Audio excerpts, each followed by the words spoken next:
Hey everyone, welcome back to the channel. If you're here, you're probably looking to cancel your Shopify subscription in 2025, and I'm here to guide you through it step by step. Whether you're switching to a different platform, cutting costs, or just taking a break from e-commerce, this process is straightforward once you know the ropes. Let's dive right in. First, make sure you're logged into your Shopify admin account.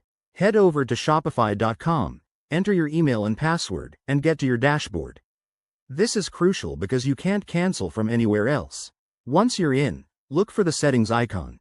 It's usually in the bottom left corner of the screen. Click on it, and then navigate to the Billing or Plan and Permissions section. Here, you'll see all the details about your current subscription plan. Now, find the option to manage your subscription. It might say, Change Plan, or directly, Cancel Subscription. Click on that, and Shopify will show you a summary of what happens next, like losing access to your store and any active features. Take a moment to read this carefully, as it's important to understand the implications. If you're ready to proceed, select the cancellation option and follow the prompts. You'll likely need to choose a reason for canceling from a drop-down menu, then confirm your decision. Once you hit Confirm, your subscription will be canceled, and you should receive a confirmation email shortly after. A quick word of advice.